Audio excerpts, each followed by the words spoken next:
Ya. Buenas noches, estamos acá en nuestro primer programa de EMET, En Busca de la Verdad, con Gerard Oliger, con la idea de ir conversando de distintos temas, desde la Torá, la Biblia, filosófico, historia, política, y ir acercándonos con un diálogo con Gerard y con otros invitados que vamos a tener más adelante, de una verdad o de un acercamiento hacia la verdad o acercamiento hacia Dios, que Emet también quiere decir verdad en hebreo, y también es uno de los nombres que se llama Dios, y la verdad está en Dios. Eso es lo que la mayoría creemos, pero vamos a llegar desde muchos puntos de vista, y como el ser humano es muy limitado, tiene que quizás en grupos o muchas conversaciones o muchos análisis se va acercando a esta verdad y a Dios mismo.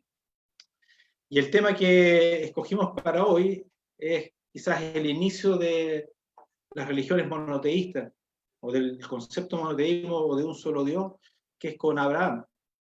Abraham, que aparece en la primera parshá, que es en la sección de la Torá o de la Biblia, o de la Torá, me refiero a los 5 libros de Moisés, que se llama Lej Lejá, que Dios le da un mandato a que salga de Babilonia, donde vivía, y vaya a hacer una nueva vida.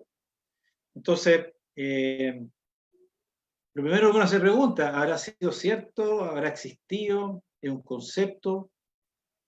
Que hay testimonio, la historia no podría acertarse ni la arqueología ni la historia de que fue un personaje real, pero sí hay una enseñanza gigantesca y que después desencadenó en el judaísmo, después en el cristianismo y en el islam, que son religiones gigantescas actualmente. ¿Será importante si existió o no existió? Esos son temas que uno podríamos partir con eso, ya, ¿no?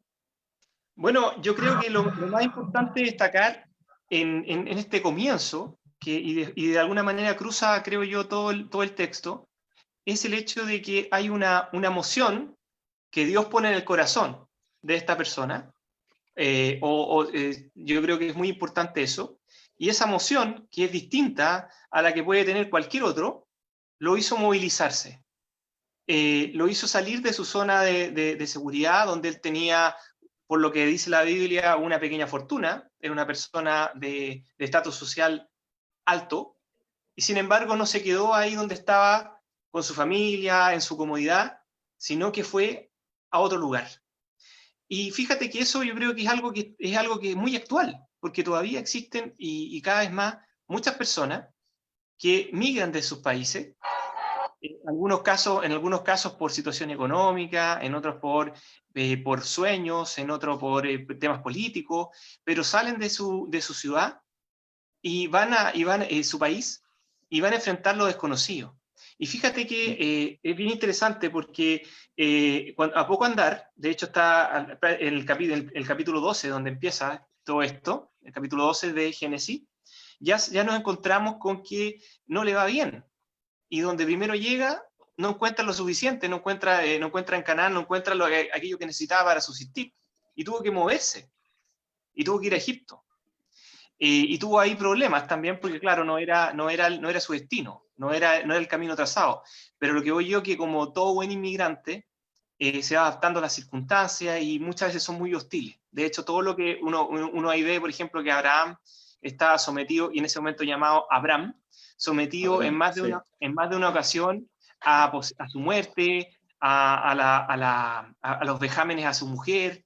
Entonces, y eso yo creo que uno puede llevar hasta el día de hoy, y uno puede decir, oye, mira qué difícil la vida de los inmigrantes y qué valientes son, que se atreven a desplazarse, dejar su zona de seguridad para partir en busca de un destino, que en este caso fue una emoción que le puso el Señor, pero yo pienso que no hay nada en el mundo que sea por azar, y cada persona que decide dejar la frontera de su país, de su suelo, de su nación, es porque de algún modo u otro está en el corazón de Dios que lo haga. Sí, quizás lo que es diferente de Abraham, como era en ese momento, de los demás, es que quizás él, por la lógica, mirando, analizando, se da cuenta de esta señal. Muchas veces, como tú decís, uno vive por inercia, lo que te va pasando, pero todo viene desde arriba. Algunos se dan cuenta y otros no se dan cuenta. Y eso le da cierta fortaleza. Incluso Abraham, desde la lógica, demuestra la inexistencia de estos dioses. Porque el padre parece que era un comerciante, quería bastante bien vendiendo los ídolos, y esto parece que hace mucho tiempo decía que estos no son nada, no tienen fuerza, no tienen realidad, y nadie le hacía mucho caso. Pues. Entonces hace una jugada bastante inteligente en la cual pone un palo en uno de los dioses, los rompe todo el resto, y cuando llega su papá al negocio le dice, ¿qué pasó acá? ¿Cómo que pasó? Se pusieron a pelear los dioses, y este que era más fuerte destruyó al resto. Y dije, pero ¿cómo si es algo, son de idea, no son vivos? Entonces, ¿cómo le puede rezar? Entonces, él empieza a ocupar la lógica, que es una de las formas, por ejemplo, en el judaísmo. Yo me acuerdo cuando hice el bar mitzvah, y mi bar mitzvah justo de la sección, la parcial se llama Vayerá. El bar mitzvah es cuando uno por primera vez sube a leer la Torá.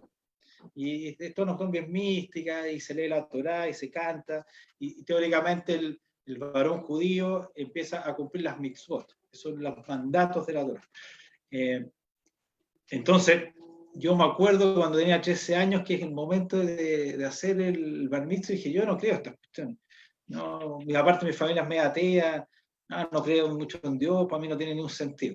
Y cuando me calzó, una vez que leí un artículo de un rabino, y él decía, mira, si queréis tener una fe fuerte, tenéis que tener la tradición y la razón. Y tú busca a Dios primero por la razón, y empieza a hacerte preguntas y analizar, y después la lógica te dice, sé que esto es. Pero si tú no tienes la tradición, decía el rabino, bueno, cuando alguien tiene un mejor argumento, tu fe se te va para abajo. Y si tú decías, si tu fe es solamente tradición y no la analizaste, no la pensaste, va a ser algo muy vacío. Entonces esa mezcla es la que te hace una fe potente. Y ahí dije, ya como a los 19 años dije, sí, ahora voy a hacer bar mitzvah, porque ya siento que soy judío y entiendo, y es parte de mi proceso. Y él, en ese aspecto, ocupa mucho la lógica y la razón. Y desde la razón llega la fe, y de ahí se hace una fe muy fuerte.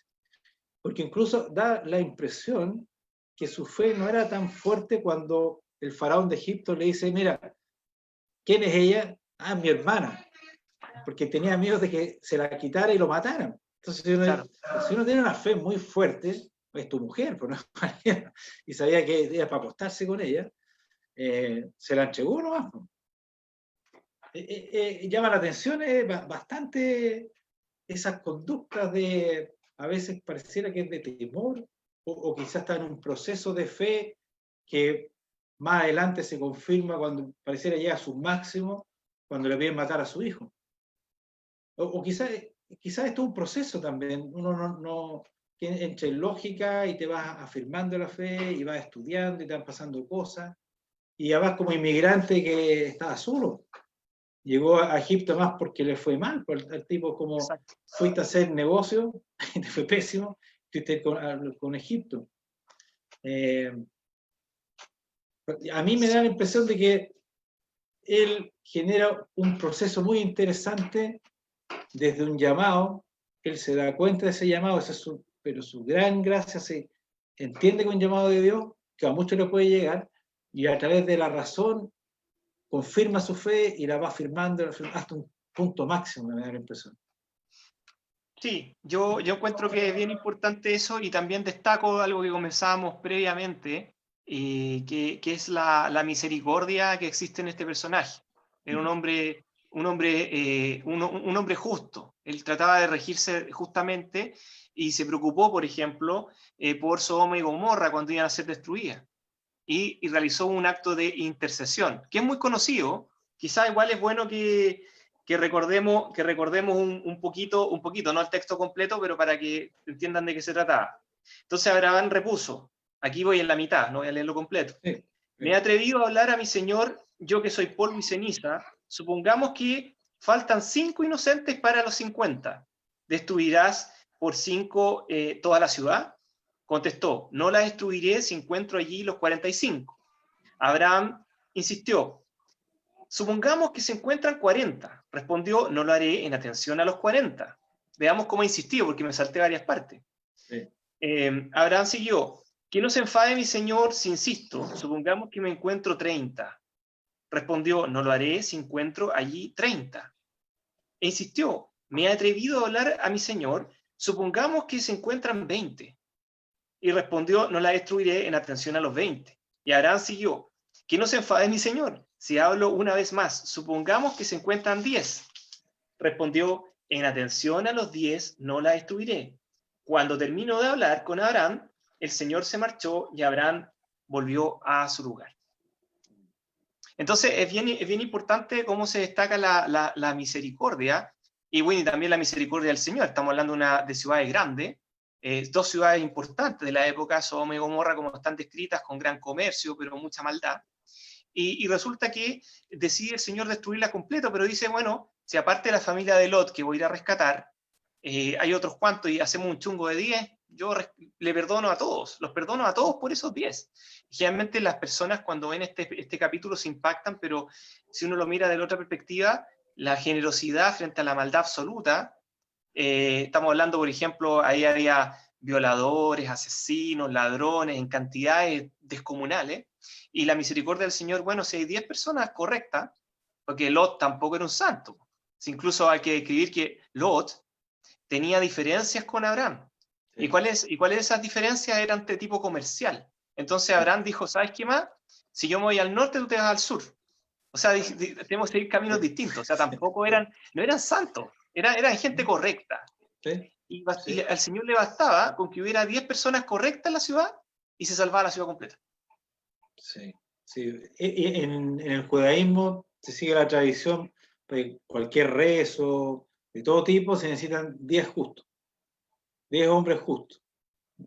De ahí viene esa tradición de las 10, de los 10 justos para poder hacer los rezos. Oye, a mí, por ejemplo, me gustó mucho, estuve leyendo... ¿Ah? Sí, no, sigue tú, después continúo yo con otra idea.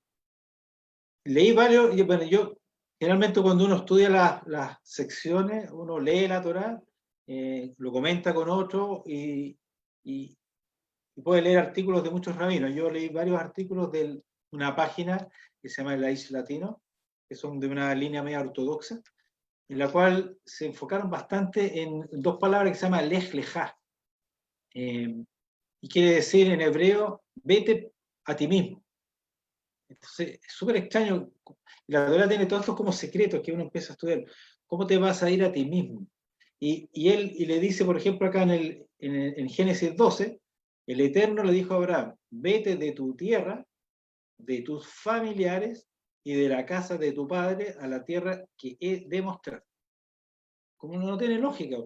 ¿Cómo te va a ir primero de tu tierra, de tus familiares y de la casa de tu padre? Es al revés. Primero sales de la casa de tu padre, después te vas del sector y después te vas de tu país. Entonces los rabinos empiezan a hablar, no se refiere a un tema físico, se refiere a un tema más espiritual. Entonces cuando le dice, ándate a ti mismo, es un autoanálisis, una reflexión, es empezar a hacer, podría hacerse una duda filosófica de lo que está pasando. Y esa primera duda filosófica, análisis, son, ¿qué es lo que dice mi sociedad? Mi sociedad dice que hay muchos dioses, que puedo sacrificar seres humanos.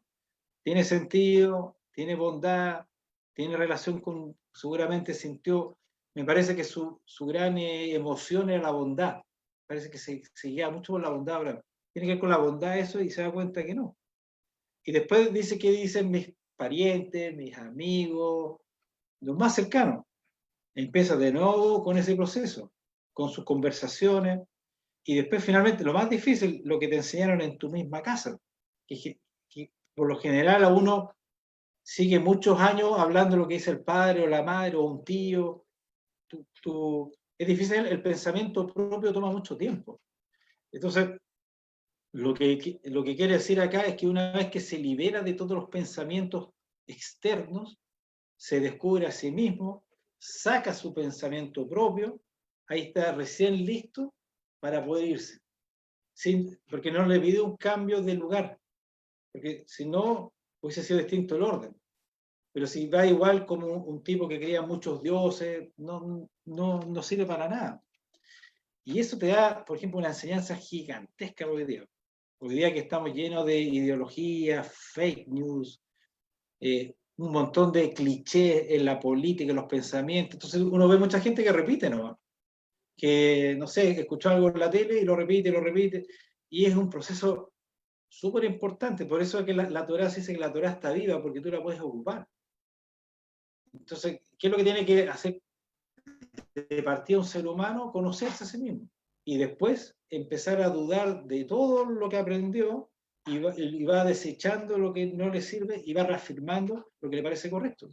Y después empieza la madurez espiritual. Y de ahí estáis listos para emprender o hacer. Si no pasa a ser un ser humano que repite, no es él en realidad. Porque un rabino me acuerdo decía, ¿qué es la persona? Lo que piensa.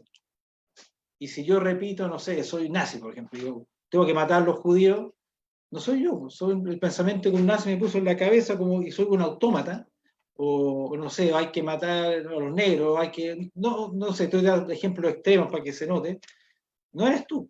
Es como si otra persona te domina y el cuerpo y el habla hace lo que te dicen otros. Es, es clave partir con eso. Y es un proceso, incluso no tiene que ver con religiones, tiene que ver con la conexión con Dios. Si tú te quieres conectar primero con Dios mismo y quieres saber a qué viniste, primero tienes que saber quién eres. Si no, no tienes ninguna posibilidad. Y es un proceso muy interesante en la cual parte Abraham y creo que más que el padre de la fe, es como el padre del autoanálisis o de la liberación personal o la liberación mental, que lo termina en una fe muy poderosa. Mira, es interesante lo que tú dices, porque resulta que tú sabes que un inmigrante en general, a pesar de que pueda estar con bienes y todo, deja muchas cosas atrás. Para tener éxito, para que le vaya bien en otro lugar, tiene que adaptarse a lo que ocurre en el entorno, a los negocios, a la cultura, etcétera, aunque venga con una idea nueva. De todas maneras, tiene que reconocer, por eso se habla de la humildad del inmigrante, o la mochila liviana del inmigrante, porque si va con una mochila cargada con su mundo, no se va a adaptar nunca. Y de hecho, el caso de Abraham, claro, fue fundacional, y por eso mismo también se creó algo nuevo, pero tuvo que dejar todo atrás, sin mirar atrás y pensando en adelante, la emoción que había puesto el Señor en su corazón, que al mismo tiempo era un reconocimiento de su propia identidad, como tú muy bien señalas. Y aquí yo lo uno también con otro espacio que está ligado justamente con el texto que acabo de leer, y tiene que ver con lo que ocurre finalmente en Sodoma, el pecado de Sodoma, lo que ocurre ahí. Y fíjate que Lot también es un inmigrante. Claro. Y es interesante ver, y aquí veamos cómo la pasa en cuanto a inmigrante. Voy a leer un pequeño texto para poder iluminarlo un poco. Dice, los dos ángeles son los ángeles que hablaron con Abraham un poquito antes nomás. Los dos ángeles llegaron a Sodoma en la tarde. Lot, que estaba sentado en la puerta de la ciudad, al verlos se levantó a recibirlos y se postró rostro en tierra. Y dijo, señores míos, les ruego que pasen a hospedarse a la casa de este servidor. Lávense los pies y por la mañana seguirán el camino. Contestaron, no, pasaremos la noche en la plaza. Pero él insistió tanto que pasaron y entraron en su casa. Les preparó comida, coció panes y ellos comieron. Aún no se habían acostado cuando los hombres de la ciudad rodearon la casa, jóvenes y viejos, toda la población hasta el último, y le gritaron a Lot, ¿dónde están los hombres que han entrado en tu casa esta noche? Sácalos para que nos acostemos con ellos. Lot se asomó a la entrada, cerrando la puerta al salir, y les dijo, hermanos míos, no sean malvados. Miren, tengo 2 hijas que aún no han conocido varón alguno. Se las traeré para que las traten como quieran, pero no hagan nada a estos hombres que se han hospedado bajo mi techo. Contestaron, apártate de ahí, este individuo ha venido como inmigrante y ahora se mete a juez. Ahora te trataremos a ti peor que a ellos. y empujaban a Lot intentando forzar la puerta, pero los visitantes alargaron el brazo, metieron a Lot en la casa y cerraron la puerta. Y a los que estaban junto a la puerta, pequeños y grandes, los cegaron, de modo que no podían encontrar la puerta. Esto es bien interesante porque en primer lugar destaca el hecho de que Lot, a pesar de que era una persona importante, que tenía fortuna, etc., era maltratado por el hecho de ser un extranjero. No era un igual, era un inferior. Y eso es bien importante hasta el día de hoy, porque también vivimos como sociedad, no solamente en Chile, esto ocurre en muchas partes, que al que viene afuera, independientemente que venga con recursos o no, ese otro, ¿para qué no pongamos apellido? Pero ese otro que viene de afuera, que se cree ese otro, este otro que no sé qué, y lo vemos todos los días. A mí me toca verlo todos los días, y no estoy exagerando. Quizás porque estoy en muchas cosas públicas, que este otro de tal nacionalidad, que haitiano, que venezolano, que peruano, y se escucha constantemente. Sí. Entonces, entonces ahí nos damos cuenta de la actualidad de este texto. Este texto nos quiere dar una señal de lo que no debe ocurrir, precisamente porque la ciudad más mala era esta. O sea, donde tratan mal a los extranjeros, esta es la más mala, esta fue destruida. Y lo otro que quería señalar, que aquí hay una norma que después inspiró a prácticamente, no solamente el cristianismo, pero podríamos decir todas las costumbres desde la Edad Media más o menos en adelante, que es la hospitalidad. La hospitalidad consiste en recibir a aquel que ya sea inmigrante o ya sea alguien que por un tiempo nada más viene a vecindarse un lugar. Y fue una doctrina que incluso se aplicaba para los refugiados.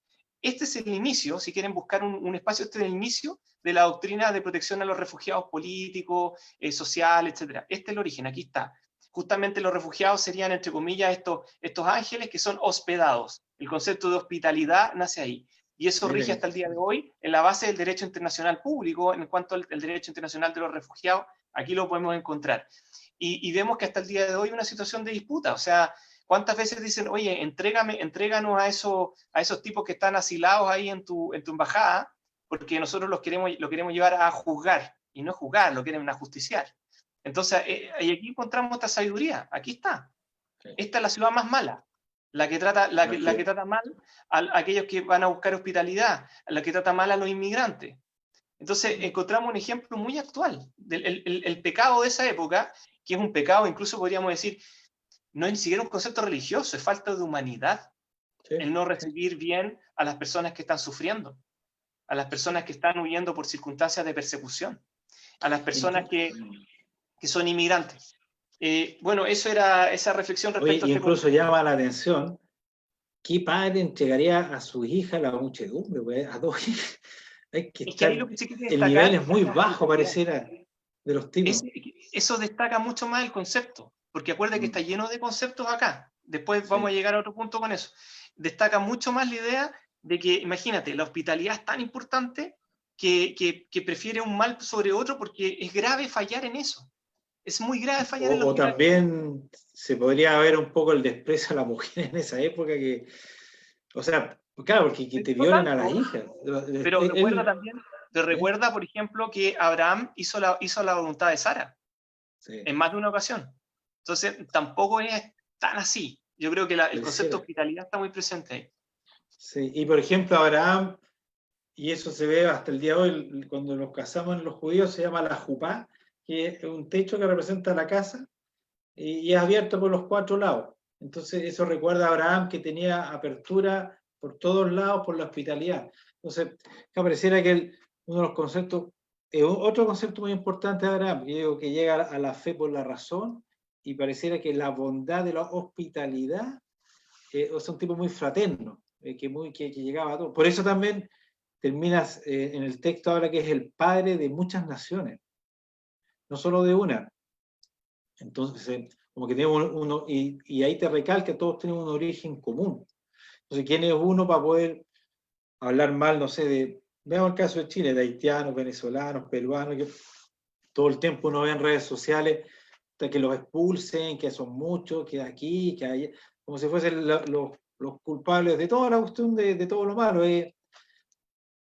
Siendo que en otro capítulo de la Torá habla de a quién pertenece la tierra, por ejemplo, a mí, decía Dios, pueden tenerla 50 años, a mí me pertenece, no a ninguna persona más.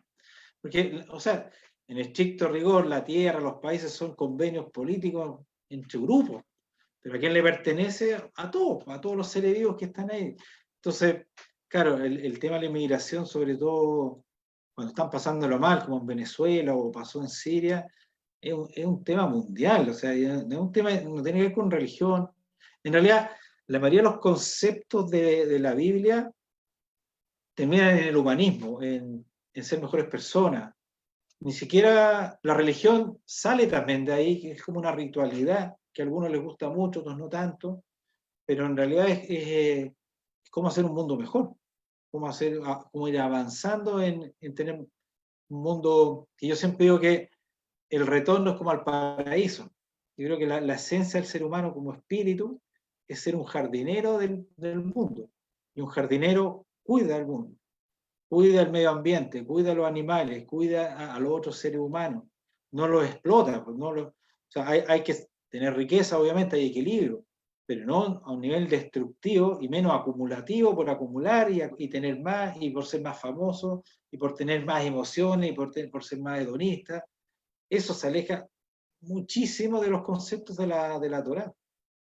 Oye, Y, y en este es bien importante que en este caos que implica, por ejemplo, tú hablaste de Siria, nombraste Venezuela, podríamos hablar un montón de lugares que son bien complejos, y nuevamente reafirmando la idea de que se tiene que viajar vacío y dejar atrás el pasado. Mire que hay una imagen que es muy potente, que está en el apartado del castigo de Sodoma, dice, bueno, arrasó con aquellas ciudades y toda la región bajó con los habitantes de las ciudades y la hierba del campo, o sea, todo.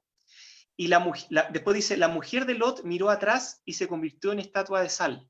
Sí. Eso mirado literalmente parece una locura, pero nuevamente sí. Si vamos a la parte, a la poesía y el mensaje profundo que está detrás, es justamente la misma idea. Tú no puedes partir a un lugar y mirar lo que ocurrió atrás, porque significa que nunca te fuiste. Y si no te fuiste, claro, no vas a prosperar en ese lugar que vas hacia adelante. O sea, esto es más una metáfora que algo físico, o sea, necesariamente. Para mí siempre toda la Torá es una metáfora y yo no sé si sucedió o no. Mira, vamos a tener un invitado, creo que en 2 o 3 sábados más, Abraham Sandor se llama, que es especialista, se ha dedicado como 20 años a ir demostrando los hechos de la Biblia con la historia. Y estuve conversando un rato con él y dice, según ya hay muchos estudios y arqueológicos que han demostrado muchos hechos de la Biblia, que para mí siempre fueron más en el mundo del pensamiento colectivo. Para mí siempre fue un mensaje de Dios de cómo tiene que funcionar el individuo y el colectivo, que es real, porque todo parte desde el pensamiento. De ahí viene para abajo. Lo que nosotros hacemos es lo que pensamos, ¿no? Entonces, es sumamente real. Y sumamente real y lo más concreto que uno puede ver que es algo real, porque este libro más o menos, la Biblia, se había escrito 2500 años ya, más o menos, de relatos de 1000 años, y lleva 2500 años estudiándose por todos lados. Y sigue estudiando, y se sigue estudiando, y se sigue estudiando. Entonces, no hay nada más pesado que el tiempo cuando algo es falso. Lo termina liquidando el tiempo. Es como una vez dijo Abraham Lincoln, se puede mentir a algunos todo el tiempo, a unos pocos todo el tiempo, pero nunca a todos todo el tiempo. Entonces, claro, algo que se analiza por miles de años, por mucha gente, por muchos intelectuales, religiosos de todo tipo, y que te llena sabiduría hasta el día de hoy y constantemente te va llenando, claro, esto es algo divino, no es algo, nadie puede, es imposible. No creo que la mente humana pueda escribir algo así. O sea, lo escribieron seres humanos, pero tiene que haber una inspiración de arriba. No veo cómo nadie puede escribir algo así, demasiado, tantos textos que salen por todos lados y tanta gente inteligente que lo sigue. Es muy potente el tema. Sí. Oye, y una cosa más, por ejemplo, y agradezco mucho a los que me respondieron, en el fanpage de Schomer, pregunté quién es Abraham y cuál es su legado. Y lo compartí en varios grupos que tenemos. Y la inmensa mayoría me dice que fue el padre de naciones, el inició la fe, a una promoción que es el amigo de Dios, y su principal legado es la fe. Es casi unánime que él nos entregó la fe. al legado de los restos seres humanos. Lo cual puede ser desde un punto de vista, yo encuentro que de una fe diferente quizás, porque la fe siempre existió en la humanidad. Rezar a varios dioses también es fe. Rezar al dios Sol, eso no es que no sea fe, pero pareciera de un nivel superior, de un nivel más desde el punto de vista desde de hecho, las compartir. sociedades que más se desarrollan tienen esta idea de un dios abstracto, que es un dios único, abstracto, y son los países, las naciones, las culturas que más se han desarrollado. Fíjate que, por ejemplo, algo parecido ocurrió en la época de más esplendor de Egipto, cuando salieron por un momento del politeísmo y salieron a un solo dios que era Ra.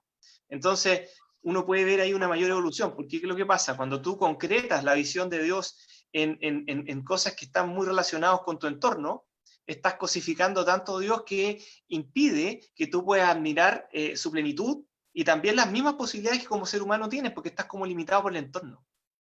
Claro. Es un nivel cognitivo mucho más bajo cuando tienes, digamos, a Dios cosificado, por así decirlo. O sea, él superó, llegó a una etapa superior la fe, yo diría, porque la fe siempre existió. Y los seres humanos siempre buscan la divinidad. Es algo como de todas las culturas. Entonces, y lo que llama la atención es que pasa a ser de Abraham a Abraham, padre de muchas naciones. Sí, eso es lo típico que uno parte comentando cuando habla de este tema. Por eso mismo lo viví. Claro. Entonces, claro, el origen es muy común de judíos, católicos y musulmanes. Entonces, o sea, y de cristianos. ¿Por qué tantas guerras, tantas peleas, tantas discusiones? Claro, podríamos hablar de Ismael, el carácter, pero creo que de algún modo eso es algo que está muy, muy presente y es conocido probablemente por todos los que están viendo ahora, por lo menos en este momento el video, porque me da la impresión de que son las personas las que están esperando este tipo de conversaciones en el momento, son las más interesadas, las más doctas. De hecho, tenemos un par de críticas duras que estoy leyendo por ahí, pero lo cual está muy bien, Sí, yo creo que sí hay un tema de carácter que está reflejado en los pueblos, pero también hay que ver que hay una evolución. Y en ese sentido hemos visto que, y además que una mixtura, o sea, la globalización de algún modo tiene dos virtudes, creo yo. Transmite a nivel universal ideas y valores como nunca antes, con una rapidez absoluta, absoluta en el sentido de que estamos hablando de esto y lo podría estar viendo cualquier persona en cualquier lugar del mundo con un desfase de un par de segundos, nada más. Entonces eso es impresionante. Eso realmente promueve la entrega de ideas, valores, creación en el sentido más amplio del tema. Y también, por otro lado, tiene un lado que uno podría mirar negativamente o positivamente. De un punto de vista negativo, uno dice, bueno, de algún modo aplaca la diferencia, hace que las identidades sean menos fuertes. Entonces, por así decirlo, las nacionalidades o la identidad se va diluyendo por el hecho de que estamos todos en una misma aldea global, etcétera, y en un mismo tiempo, pero tiene el lado positivo, que al poder limar un poquito esas asperezas, es como el matrimonio. Cuando uno está soltero, está lleno de puntas para todos lados. Y uno pasa por la vida como con el pecho inflado y va golpeando, por así decirlo, el soltero que va y que se va arrasando. Y después cuando está casado, como que esas puntitas se van limando. Y uno se vuelve como más amable, qué sé yo, porque para no dejar la escoba constantemente. Entonces, ¿qué es lo que pasa? Al estar en contacto todas las naciones, ahora, es como que estamos todos limando nuestras puntas. Es cierto que algunas se afilan, ¿sí? Pero en general la convivencia es más... Y son ahí difíciles. yo recuerdo que en la previa conversamos, tú querías tocar un tema que tiene que ver con esas puntas que se están achacando, puentes que se están tendiendo entre Israel y otras naciones. No sé si nos quieres comentar. Justo como si estuviésemos conectados con arriba, mira, no un proceso de paz, pero las relaciones diplomáticas entre Israel y Emiratos Árabes se firmaron, lo cual hace tiempo estaban en conversación. Yo me acuerdo hace bastante tiempo había leído que en Emiratos Árabes tenían a uno o dos judíos de asesores y que veían muy bien el mundo judío, pero políticamente es muy incorrecto tener relaciones con Israel entre los árabes por el conflicto que hay entre las tierras. que para muchos los árabes, yo cuando conversaba para allá, decían si el problema no son los judíos, lo que pasa es que ustedes son una base norteamericana, los imperialistas y los europeos. Entonces como que sienten los nacionalistas árabes, y que tiene sentido, nosotros expulsamos a los europeos cuando los colonizaron, pero nos dejaron a ustedes con las bases militares. Y es otro punto de vista que yo nunca lo había analizado, y en cierto aspecto también como que tiene razón, porque ustedes son puros europeos, y además a ustedes los europeos los mataron, no nosotros que tenemos que ver con su holocausto, que fue terrible, pero esos fueron los europeos que tienen que ver nosotros en el Medio Oriente. Entonces, para ellos, en su conciencia también del nacionalismo árabe, que tiene que ver esta base militar como occidental acá. Pero, y con los judíos tienen buenas relaciones, porque entre musulmanes y judíos siempre hay muy buenas relaciones. Lo que pasa es que en el Islam ahora hay sectores que son minoritarios, que son ultra extremistas, pero son ultra extremistas con cristianos, con musulmanes, con judíos, con ateos, con todo. O sea, no el tipo del ISIS no está contra los judíos, está contra todo el que no piensa como el ISIS, o del Hamas, o del Hezbollah. Es un fanático, todo el que no es como él es su enemigo. Y porque nosotros estamos en el camino Israel, bueno, el enemigo más cerca. Pero por seguridad que a un cristiano de cualquier lado lo va a matar, o a un tipo progresista les da lo mismo. Entonces el tema es... Se cumple se está cerrando un círculo, por así decirlo, de a poquito. No sabemos para dónde va, pero parece como que los hijos de Ismael están mirando de mejor manera a los hijos de Isaac, y se está encontrando, se están tendiendo puentes, y hay una luz de esperanza. Y hace años también, de algún modo, no abiertamente, hay buenas relaciones con Egipto, con Jordania. Hay relaciones diplomáticas, con ellos hay paz y hay embajada. Sí. Hay tensiones, pero hay embajada. O sea, a la larga, o sea, espiritualmente son nuestros hermanos los árabes. Nunca hemos tenido problemas con los árabes ni con los musulmanes. Religiosamente, o sea, un judío observante puede ir a rezar a una mezquita, no tiene símbolo. Son bastante similares, o sea, en su esencia son iguales para mí las religiones, tienen conceptos muy similares. Pero bueno, está la política metida, hay negocios, está el petróleo, hay armamento, hay religiones, hay fuerzas muy grandes que hacen complicado todavía llegar a un proceso de paz con los palestinos, que espero que algún día formen su estado y ojalá podamos convivir en paz, aunque no es tanto el conflicto como se muestra. Yo viví varios años allá y no pasa nada, pues no es, disparan cohetes, pero la mayoría de los cohetes caen en cualquier lado, es como... Tampoco es una cuestión terrible, es más peligroso andar en Chile en barrios complicados, es mucho más peligroso Sudamérica, la verdad. Pero no, es muy triste, la verdad que yo, por ejemplo, a los árabes les tengo muchísimo cariño. Ayer tenía un muy buen amigo musulmán, el Fajid, nos hicimos muy amigos, y los mayores realidad que tenían amigos árabes, los querían un montón a los musulmanes. O sea, somos muy hermanos entre pueblos, pero no se refleja en la política. Pero tampoco es culpa de los políticos, yo no he hecho la culpa ni a los políticos israelíes ni a los árabes. Lo que pasa es que también hay que recordar ciertas cosas. O sea, por ejemplo, si vamos al famoso Estado Islámico, que es otro tema que está ahí también en la zona.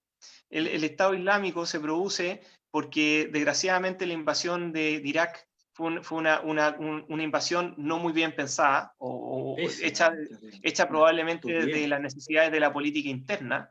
Claro. Porque se cayeron las torres, entonces como se cayeron las torres había que buscar un enemigo, y eso. Porque hay que recordar que George Bush, cuando la primera vez, el primer viaje internacional de George Bush fue a México. Entonces él no tenía ninguna gana del Medio Oriente, ninguna cosa.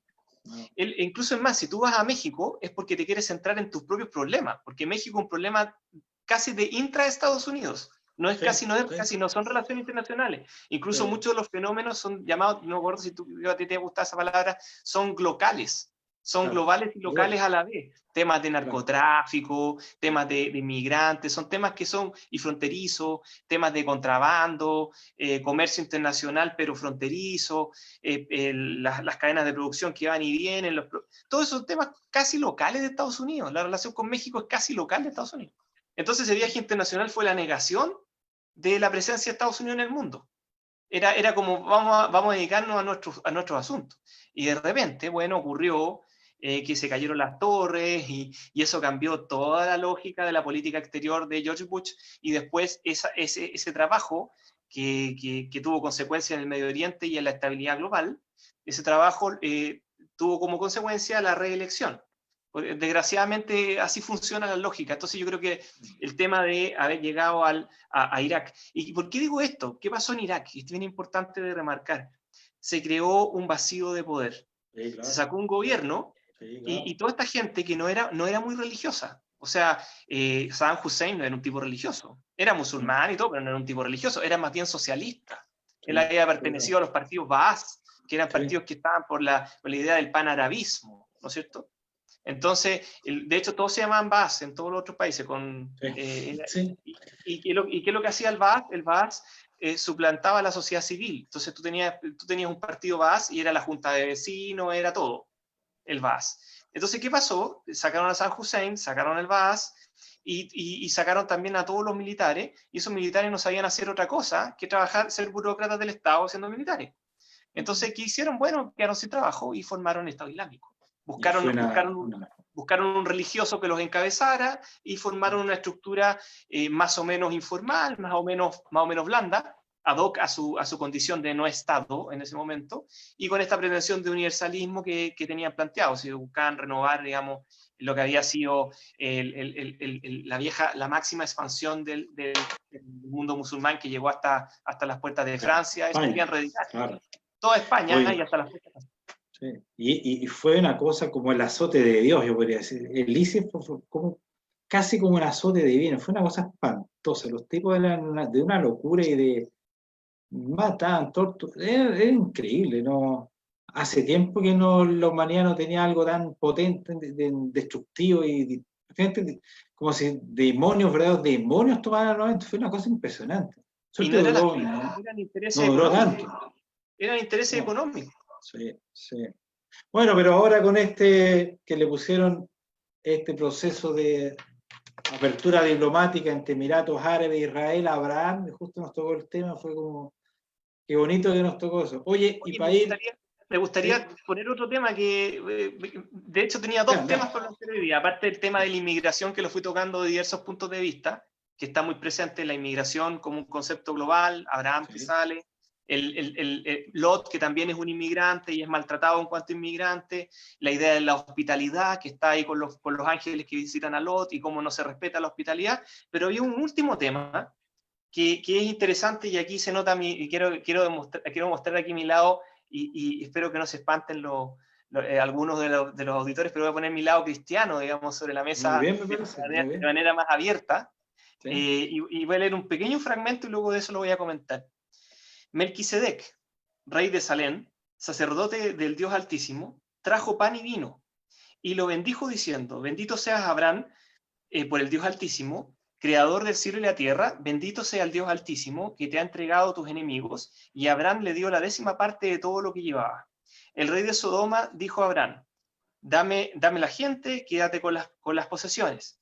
Abraham replicó al rey de Sodoma: juro por el Señor Dios Altísimo, creador del cielo y la tierra, que no aceptaré ni una hebra ni una correa. Bueno, y ahí continúa otras cosas. Lo que quería ya, destacar es lo del principio. Aquí uno puede encontrar de forma meteórica, o sea, muy en el pasado, y un fragmento que después no encuentras nunca más. Tú lees la Biblia completa y no vas a ver nunca más una consagración de pan y vino. Y está acá.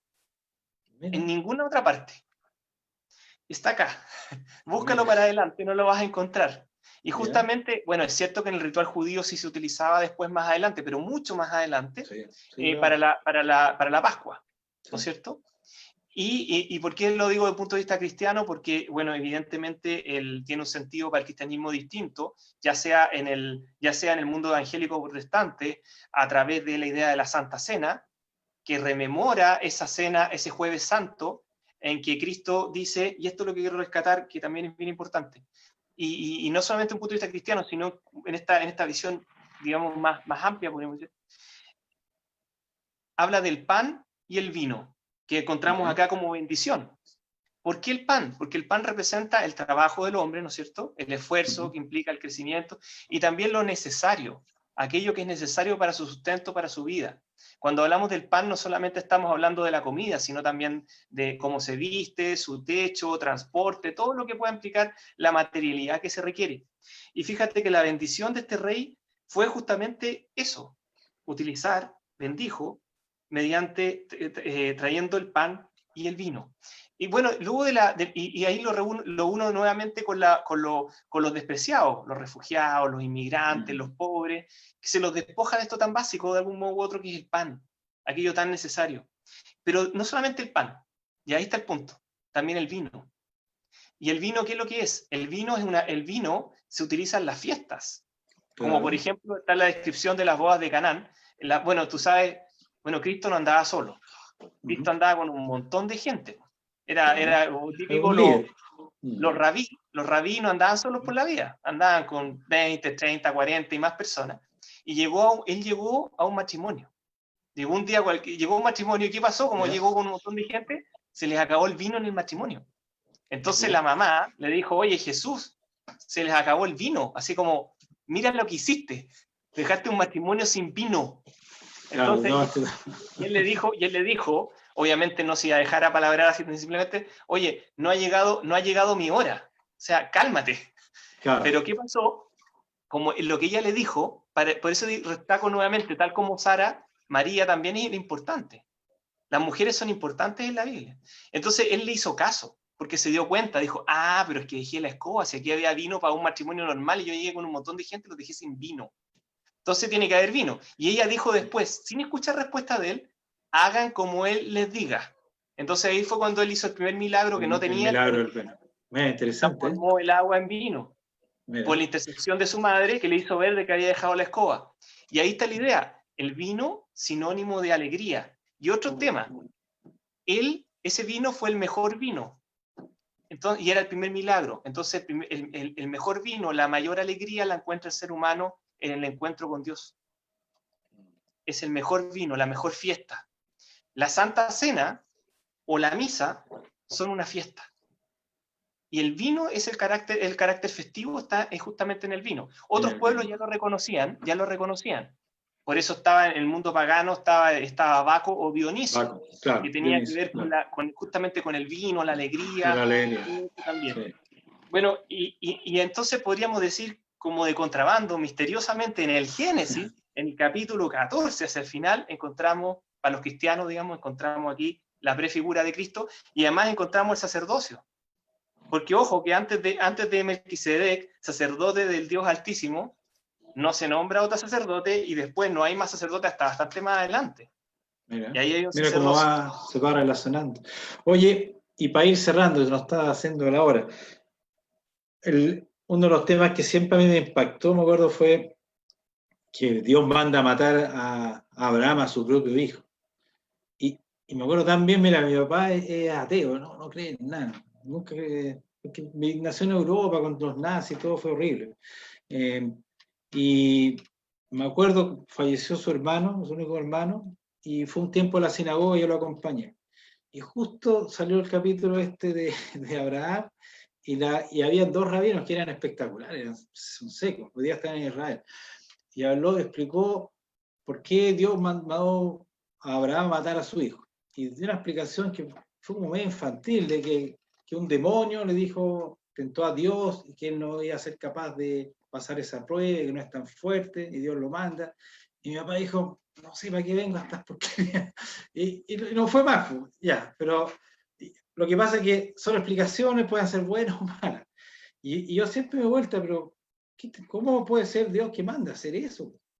Y esto es un proceso ya más personal. Yo creo que por eso creo que es muy espiritual, a veces mucho del pensamiento colectivo. Lo que está haciendo ahí es simbología, está destruyendo en el pensamiento colectivo el sacrificar a los hijos. El Dios a mandar a su amado o a su más conectado Abraham, lo manda a matar y le dice no lo hagas, le está diciendo implícitamente al mundo que no se hace más, en el mundo mental, espiritual. Hasta aquí llegó esto. Y lo tengo que hacer de manera dura, para que la gente se dé, para que poco a poco se empiece a expandir ese pensamiento, ese ideal, que se acabó el sacrificio humano. Entonces es como una destrucción de los dioses que aceptaban, pensando en los dioses también, en este pensamiento colectivo. Que en el judaísmo lo ocupa mucho, por ejemplo, en hebreo Ra significa mal. ¿Y por qué ocupamos esa palabra? Porque tú estás destruyendo un dios en el pensamiento colectivo. Entonces, a mí me da la impresión que ahí te destruye a todo el pensamiento colectivo del sacrificio. Más que una tentación, de que un demonio, de que... Porque no tiene ningún sentido desde el punto de vista de la bondad y del humanismo, pero tienes que llevarte a la época. ¿Cómo destruyes esto? ¿Cómo para estos sacrificios? ¿Cómo te para esta como maldad brutal de que mataban a seres humanos o a veces al hijo? Tenéis que hacerlo de manera media fuerte. Y no sé qué opináis tú, es como una de las escenas más fuertes, yo encuentro, sobre todo este capítulo de Abraham. Yo lo veía, no, encuentro razonable tu punto de vista, pero siempre yo lo creía, voy a atesorar obviamente tu análisis, pero lo veía como un acto de obediencia y de humildad, de que hay cosas que nos sobrepasan, que no comprendemos, pero seguimos esta emoción firme que está dentro de nosotros, que Dios puso en el corazón. En este caso, Dios le dice, oye, haz un sacrificio, despójate de lo más importante, lo más preciado, lo único que tiene sentido para ti. Porque para él sus posesiones materiales, todo eso era nada comparado a el bien bueno, conservar su vida, conservar su mujer, su familia, y el hijo que era el hijo de la promesa. Y el hijo después venía la descendencia de la nación de Israel. Porque él es padre de varias naciones, pero de ahí viene Israel, que sigue las bendiciones además de la nación. Exactamente, entonces, no, claro. Era una prueba de humildad, en cuanto, mira, fíjate que yo soy dueño de tu destino, en el sentido de, y también de despojarse, el sentido de desapegarse de todo, el fondo de ser, ¿sabes qué? Yo pienso que Abraham después de eso fue más libre. Fíjate. Sí, hay unas explicaciones que hablan de que su nivel, otra explicación, esta que fue más mía, que decía un rabino que es similar a lo que tú dices, fue como llegar a una fe mucho más arriba y te liberas completamente de todo, como que ya te conectaste con Dios. Prácticamente yo, nada de acá ya me interesa, sino la conexión total con Dios. Eso y también... fíjate que el hecho de el momento en que se produce que Dios le dice que no lo sacrifique, y que ahí hay un animal ahí para el sacrificio, Cordero, claro. Un cordero que está justamente enredado ahí, implica que ese fue el momento de su mayor conexión.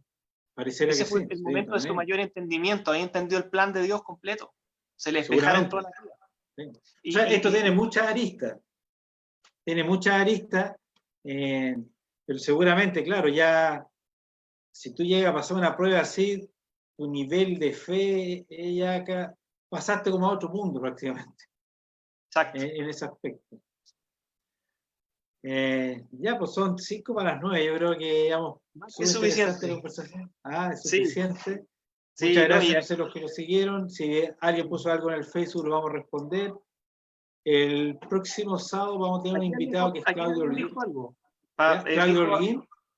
Dice, no, Luz dice, recuerdo el relato cuando murió Abraham, sus dos hijos, Ismael y Isaac, se juntaron para darle sepultura a su padre, ellos lloraron abrazados. Mira qué importante. Sí. Y eso que Ismael no recibió ni un peso. Ojo con eso, que es importante. No recibió ni un peso.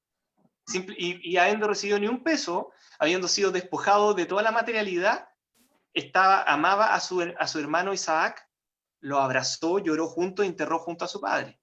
Súper importante eso. Aquí nos dice, hoy vemos que grandes autoridades árabes han dicho, debemos respetar la decisión de Alá, que les dio Israel la Tierra Santa. Bueno, y después dice, después el comentario de Sonia, que lo agradecemos mucho, y evidentemente vamos a seguir reflexionando para un día poder ver como Abraham la verdad y entender la lógica que nosotros no entendemos ahora. Sí. Oye, para el próximo sábado vamos a hablar sobre el rey David. Vamos a invitar a Claudio Holguín, que es ingeniero mecánico y tiene un magíster en teología, que está en Estados Unidos. Y tiene una comunidad que estudian Torá, también, me parece que mesiánica, y sabe mucho del tema. Y vamos a ver quién fue el rey David, su legado, Y vamos a conversar, ir aprendiendo a poco. Bueno, Gerard, y a Bueno, todos, te agradezco mucho. muchas gracias por todo, que estén bien. Chao, que estén bien. Un Chao. abrazo, hasta la próxima semana.